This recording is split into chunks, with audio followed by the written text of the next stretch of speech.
ಈ ವಿಡಿಯೋದಲ್ಲಿ ಹಪ್ಪಳ ರೆಸಿಪಿಯನ್ನು ನಾನು ಶೇರ್ ಮಾಡ್ತಾ ಇದ್ದೀನಿ. ಈ ಹಪ್ಪಳದ ವಿಶೇಷತೆ ಏನೆಂದರೆ ಯಾವುದೇ ಹಿಟ್ಟನ್ನು ಬಳಸದೆ 50ಕ್ಕೂ ಹೆಚ್ಚು ಹಪ್ಪಳವನ್ನು ಮಾಡ್ಕೊಳ್ಬೋದು. ಕಡಿಮೆ ಸಮಯದಲ್ಲಿ ಕಡಿಮೆ ಸಾಮಗ್ರಿಯಲ್ಲಿ ಮಾಡುವಂತಹ ಈ ಹಪ್ಪಳಕ್ಕೆ ಬಿಸಿಲಿಲ್ಲದೆ ಇದ್ದರೂ ಮಾಡ್ಕೊಳ್ಬೋದು. ಬಹಳ ಸರಳವಾಗಿ ಮಾಡುವಂತಹ ಈ ರೆಸಿಪಿಯನ್ನು ಹೇಗೆ ಮಾಡೋದು ಹಾಗೆ ಏನೆಲ್ಲ ಸಾಮಗ್ರಿಗಳು ಬೇಕಾಗುತ್ತೆ ಅಂತ ನೋಡೋಣ. ಹೆಲೋ ಫ್ರೆಂಡ್ಸ್, ನಮಸ್ತೆ. ಶ್ರೀ ಮ್ಯಾಜಿಕ್ ಕಿಚನ್ಗೆ ಸುಸ್ವಾಗತ. ನಾನಿಲ್ಲಿ ಒಂದು ಪಾತ್ರೆಯನ್ನು ತೊಗೊಂಡಿದ್ದೀನಿ. ಇದಕ್ಕೆ ಸುಮಾರು 4 ರಿಂದ 5 ಕಪ್ ಆಗೋಷ್ಟು ನೀರನ್ನು ಹಾಕ್ಕೊಳ್ಬೇಕಾಗತ್ತೆ. ಮೊದಲಿಗೆ ನೀರನ್ನು ಹಾಕ್ಕೊಂಡ ನಂತರ ಇದಕ್ಕೆ ನಾನು ಸ್ವಲ್ಪ ಕರಿಬೇವನ್ನು ಚಿಕ್ಕದಾಗಿ ಕಟ್ ಮಾಡಿಕೊಂಡು ಸೇರಿಸ್ಕೊಳ್ತಾ ಇದ್ದೀನಿ. ಫ್ಲೇವರ್ಗೋಸ್ಕರ ತುಂಬ ಚೆನ್ನಾಗಿ ಬರುತ್ತೆ ಫ್ಲೇವರು. ಹಾಗೆ ಒಂದು 2 ಹಸಿಮೆಣಸಿನಕಾಯಿನ ಚಿಕ್ಕದಾಗಿ ಕಟ್ ಮಾಡಿಕೊಂಡು ಇದನ್ನು ಬಿಸಿ ಮಾಡ್ಕೊಳ್ತಾ ಇದ್ದೀನಿ. ಕರಿಬೇವು ಹಾಗೆ ಹಸಿಮೆಣಸನ್ನು ಹಾಕಿರುವಂತಹ ನೀರನ್ನು ಒಂದು ಕಡೆ ಬಿಸಿ ಮಾಡ್ಕೊಳ್ತಾ ಇರ್ತೀನಿ. ಹಾಗೆ ಇನ್ನೊಂದು ಕಡೆ ಇದಕ್ಕೆ ಬೇಕಾಗುವಂತಹ ಸಬ್ಬಕ್ಕಿಯನ್ನು ನಾನು ತೊಗೊಂಡಿದ್ದೀನಿ. ಸುಮಾರು 1 ಕಪ್ ಆಗೋಷ್ಟು ಸಬ್ಬಕ್ಕಿ ಕಾಳುಗಳನ್ನು ತೊಗೊಂಡಿದ್ದೀನಿ. ಚಿಕ್ಕದನ್ನು ಕೂಡ ತೊಗೊಳ್ಬೋದು ಅಥವಾ ದೊಡ್ಡ ಗಾತ್ರದ ಸಬ್ಬಕ್ಕಿಯನ್ನು ಕೂಡ ಉಪಯೋಗಿಸ್ಕೊಳ್ಬೋದು.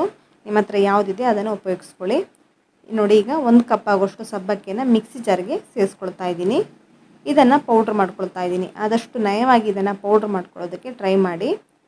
ಎಷ್ಟು ಸಾಧ್ಯ ಆಗುತ್ತೋ ಅಷ್ಟು ಇದನ್ನು ಪೌಡ್ರ್ ಮಾಡ್ಕೊಳ್ಬೇಕು. ರವೆ ಎಷ್ಟು ಇದು ಬರಬೇಕು, ರವೆ ಥರ ಇರುತ್ತಲ್ಲ, ಬಾಂಬೆ ರವೆ ಥರ ಅಷ್ಟು ತರ್ತರಿ ಇದ್ದರೆ ಪರವಾಗಿಲ್ಲ. ಆದರೆ ದೊಡ್ಡ ದೊಡ್ಡ ಕಾಳೆಲ್ಲ ಇರಬಾರ್ದು. ಇದನ್ನು ಪೌಡ್ರ್ ಮಾಡ್ಕೊಂಡಿದ್ದಾಗಿದೆ. ಹಾಗೆ ಒಂದು ಕಡೆ ಬಿಸಿ ಮಾಡ್ಕೊಂಡಿರುವಂತಹ ನೀರು ಕೂಡ ರೆಡಿಯಾಗಿದೆ. ಜಾಸ್ತಿ ಕುದೀತಾ ಇಲ್ಲ, ಚೆನ್ನಾಗಿ ಬಿಸಿಯಾಗಿದೆ ನೀರು. ಗ್ಯಾಸ್ ಫ್ಲೇಮನ್ನು ಲೋ ಫ್ಲೇಮಲ್ಲಿ ಇಟ್ಕೊಂಡು ಈ ಪೌಡ್ರನ್ನು ಸೇರಿಸ್ಕೊಳ್ತಾ ಇದ್ದೀನಿ. ಒಂದು ಕಡೆ ಇದನ್ನು ಸೇರಿಸ್ಕೊಳ್ತಾ ಇರ್ತೀನಿ, ಇನ್ನೊಂದು ಕೈಯಲ್ಲಿ ಇದನ್ನು ಮಿಕ್ಸ್ ಮಾಡ್ಕೊಳ್ತಾ ಇದ್ದೀನಿ. ಆವಾಗ ಗಂಟೆಲ್ಲ ಆಗಲ್ಲ, ಉಂಡೆ ಎಲ್ಲ ಫಾರ್ಮ್ ಆಗಲ್ಲ. ನೋಡಿದೀಗ ಚೆನ್ನಾಗಿ ಮಿಕ್ಸ್ ಮಾಡ್ಕೊಂಡಿದ್ದೀನಿ. ಈಗ ಸ್ವಲ್ಪ ನೀರಿದೆ, ಮಿಶ್ರಣದ್ದು ಚೆನ್ನಾಗಿ ತಿಳಿಯಾಗಿ ನೀರು ಥರ ಇದೆ. ಇದು ಗಟ್ಟಿ ಆಗ್ತಾ ಗಂಜಿ ಥರ ಆಗಬೇಕು. ಅಲ್ಲಿ ತನಕ ಇದನ್ನು ಚೆನ್ನಾಗಿ ಮಿಕ್ಸ್ ಮಾಡ್ಕೊಳ್ಬೇಕು. ನೋಡಿ, ಈ ರೀತಿ ಗ್ಯಾಸ್ ಫ್ಲೇಮನ್ನು ಮೀಡಿಯಮ್ ಫ್ಲೇಮಲ್ಲಿ ಇಟ್ಕೊಂಡು ಕೈ ಆಡಿಸ್ತಾ ಇರಬೇಕು, ಆವಾಗ ತಳ ಹಿಡಿಯಲ್ಲ. ಇದನ್ನು ಹಾಗೆ ಕುದಿಸ್ಕೊಳ್ತಾ ಇದಕ್ಕೆ ಉಪ್ಪನ್ನು ಕೂಡ ಸೇರಿಸ್ಕೊಳ್ತಾ ಇದ್ದೀನಿ. ರುಚಿಗೆ ತಕ್ಕಷ್ಟು ಉಪ್ಪನ್ನು ಹಾಕ್ಕೊಳ್ಳಿ. ಜಾಸ್ತಿ ಏನು ಉಪ್ಪನ್ನು ಹಾಕ್ಕೊಳ್ಬೇಕಂತ ಏನಿಲ್ಲ. ರುಚಿಗೆ ಎಷ್ಟು ಬೇಕಾಗುತ್ತೋ ಅಷ್ಟು ಉಪ್ಪನ್ನು ಹಾಕ್ಬಿಟ್ಟು ಇದನ್ನು ಚೆನ್ನಾಗಿ ಬೇಯಿಸ್ಕೊಳ್ಬೇಕಾಗುತ್ತೆ. ಸಬ್ಬಕ್ಕಿ ಸ್ವಲ್ಪ ಬೇಯೋದಕ್ಕೆ ಟೈಮ್ ತೊಗೊಳುತ್ತೆ. ಸ್ವಲ್ಪ ಹೊತ್ತಿನ ನಂತರ ಈ ಮಿಶ್ರಣವನ್ನು ಚೆನ್ನಾಗಿ ಬೇಯ್ತಾ ಗಟ್ಟಿ ಆಗ್ತಾ ಬರುತ್ತೆ. ನಿಮಗೆ ಗೊತ್ತಾಗುತ್ತೆ ಮಾಡ್ತಾ ಇರುವಾಗ. ನೋಡಿ, ಇದೀಗ ಸ್ವಲ್ಪ ಗಟ್ಟಿ ಆಗ್ತಾ ಇದೆ, ಕಾಣಿಸ್ತಿರ್ಬೋದು ನಿಮಗೆ. ಈ ಮಿಶ್ರಣ ಸ್ವಲ್ಪ ಗಟ್ಟಿ ಆಗ್ತಾ ಇದೆ ಅನ್ನುವಾಗ ಇದಕ್ಕೆ ಸ್ವಲ್ಪ ನೀರನ್ನು ಕೂಡ ಸೇರಿಸ್ಕೊಳ್ಬೋದು. ಮೊದಲಿಗೆ ಸೇರಿಸ್ಕೊಳ್ಳೋದು ಬೇಕಾಗಿಲ್ಲ. ಮೊದಲಿಗೆ ನಾನಿಲ್ಲಿ ಸುಮಾರು 4 ಕಪ್ ಆಗೋಷ್ಟು ನೀರನ್ನು ಸೇರಿಸ್ಕೊಂಡಿದ್ದೀನಿ. ನಂತರ ಇದಕ್ಕೆ ಇನ್ನೂ 4 ಕಪ್ ಆಗೋಷ್ಟು ನೀರನ್ನು ಸೇರಿಸ್ಕೊಳ್ತಾ ಇದ್ದೀನಿ. ಟೋಟಲಿ ನಾನು 1 ಕಪ್ ಸಬ್ಬಕ್ಕಿಗೆ ಸುಮಾರು 8 ಕಪ್ ಆಗೋಷ್ಟು ನೀರನ್ನು ಹಾಕ್ಕೊಂಡು ಚೆನ್ನಾಗಿ ಇದನ್ನು ಮಿಕ್ಸ್ ಮಾಡ್ಕೊಂಡಿದ್ದೀನಿ. ಜಾಸ್ತಿ ನೀರಾದರೂ ಪರವಾಗಿಲ್ಲ, 8-9 ಕಪ್ ನೀರು ಹಾಕ್ಕೊಂಡ್ರು ಪರವಾಗಿಲ್ಲ. 1 ಕಪ್ ಸಬ್ಬಕ್ಕಿಗೆ ಅದು ಗಟ್ಟಿ ಆಗ್ತಾ ಕರೆಕ್ಟಾಗಿ ಪರ್ಫೆಕ್ಟ್ ಕನ್ಸಿಸ್ಟೆನ್ಸಿಗೆ ಬರ್ತದೆ. ನೋಡಿ, ಈಗ ಚೆನ್ನಾಗಿ ಮಿಕ್ಸ್ ಮಾಡ್ಕೊಂಡಿದ್ದೀನಿ. ಮಿಶ್ರಣ ಅನ್ನೋದು ಕೂಡ ಗಟ್ಟಿ ಆಗ್ತಾ ಬಂದಿದೆ. ಇನ್ನೊಂದು 4 ಕಪ್ ಆಗೋಷ್ಟು ನೀರನ್ನು ಸೇರಿಸ್ಕೊಂಡು ಚೆನ್ನಾಗಿ ಇದನ್ನು ಮಿಕ್ಸ್ ಮಾಡಿಕೊಂಡು ಬೇಯೋದಕ್ಕೆ ಇಟ್ಟಿದ್ದೀನಿ. ಸಬ್ಬಕ್ಕಿ ಮಿಶ್ರಣವನ್ನು ಸೌಟಲ್ಲಿ ಈ ರೀತಿ ಮಿಕ್ಸ್ ಮಾಡ್ತಾ ಇರಬೇಕು, ಆವಾಗ ಪಾತ್ರೆ ತಳವನ್ನು ಹಿಡಿಯಲ್ಲ, ಚೆನ್ನಾಗಿ ಬೇಯುತ್ತೆ.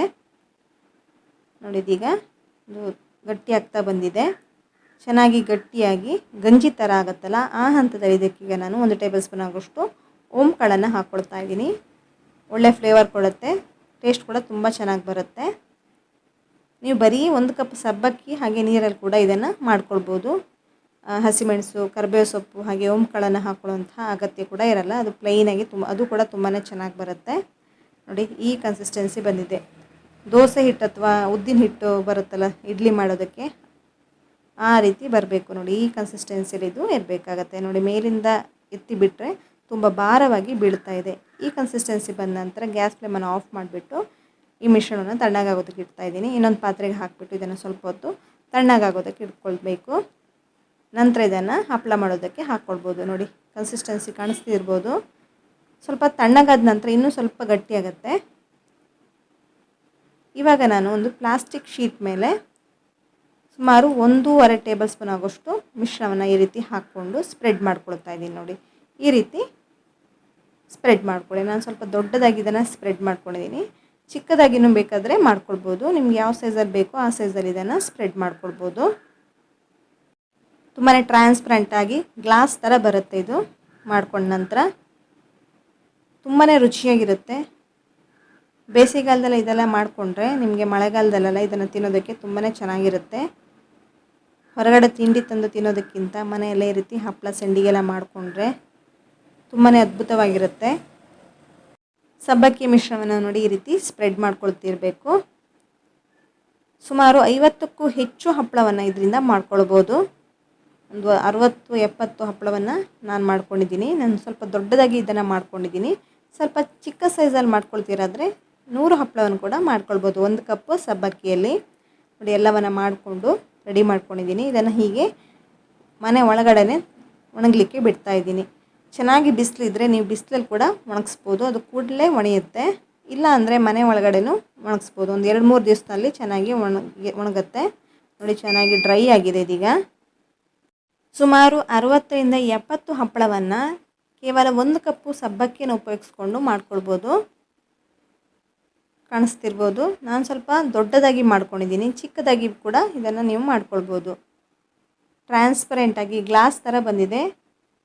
ಇದನ್ನು ನಾನು ಎಣ್ಣೆಗೆ ಹಾಕ್ಕೊಳ್ತಾ ಇದ್ದೀನಿ. ಎಣ್ಣೆನ ಚೆನ್ನಾಗಿ ಬಿಸಿ ಮಾಡಿಕೊಂಡು ಒಂದೊಂದಾಗಿ ಹಪ್ಪಳವನ್ನು ಹಾಕ್ಕೊಳ್ತಾ ಇದ್ದೀನಿ.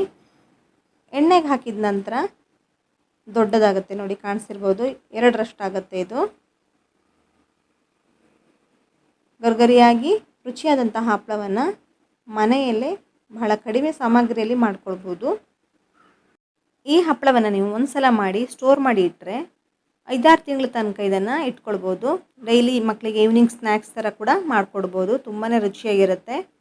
ಬಾಯಲ್ಲಿ ಇಡ್ತಾ ಇದ್ದ ಹಾಗೆ ಕರ್ಗಿ ಹೋಗಿಬಿಡುತ್ತೆ, ಅಷ್ಟು ಅದ್ಭುತವಾಗಿ ಬರುತ್ತೆ ಇದು. ನಾನಲ್ಲಿ ಒಂದು 2-3 ಹಪ್ಪಳವನ್ನು ಹಾಕಿ ತೋರಿಸ್ತಾ ಇದ್ದೀನಿ ನೋಡಿ ಎಣ್ಣೆಯಲ್ಲಿ. ಯಾವ ರೀತಿ ಬಂದಿದೆ ವೈಟಾಗಿ, ತುಂಬ ಚೆನ್ನಾಗಿರುತ್ತೆ. ತೆಳ್ಳಗೆ ಮಾಡ್ಕೊಂಡಿದ್ದೀನಿ ನಾನು, ತುಂಬ ರುಚಿಯಾಗಿ ಬರುತ್ತೆ. ನೋಡಿ ಎಲ್ಲವನ್ನು ಮಾಡಿ ತೋರಿಸ್ತಾ ಇದ್ದೀನಿ ನೋಡಿ. ಒಂದು ಪ್ಲೇಟಲ್ಲಿ ಹಾಕ್ಕೊಂಡಿದ್ದೀನಿ. ಗರ್ಗರಿಯಾಗಿ ರುಚಿಯಾದಂಥ ಹಪ್ಪಳವನ್ನು 1 ಕಪ್ ಸಬ್ಬಕ್ಕಿಯಲ್ಲಿ ಮಾಡ್ಕೊಳ್ಬೋದು. ನೋಡಿ ಮುಟ್ಟಿದರೆ ಯಾವ ರೀತಿ ಬರ್ತಾಯಿದೆ ನೋಡಿ, ಪುಡಿ ಆಗುತ್ತೆ. ಫ್ರೆಂಡ್ಸ್, ಈ ವಿಡಿಯೋ ನಿಮಗೆ ಇಷ್ಟವಾದಲ್ಲಿ ಒಂದು ಲೈಕ್ ಮಾಡಿ, ನಿಮ್ಮ ಫ್ರೆಂಡ್ಸ್ ಹಾಗೂ ಫ್ಯಾಮಿಲಿಯೊಂದಿಗೆ ಈ ವಿಡಿಯೋವನ್ನು ಶೇರ್ ಮಾಡೋದಕ್ಕೆ ಮರಿಬೇಡಿ. ಹಾಗೆ ಕಮೆಂಟ್ ಮಾಡೋದಕ್ಕಂತೂ ಮರಿಲೇಬೇಡಿ. ಇನ್ನೂ ಹೆಚ್ಚಿನ ರೆಸಿಪಿಗಳೊಂದಿಗೆ ಸಿಗೋಣ. ಧನ್ಯವಾದಗಳು.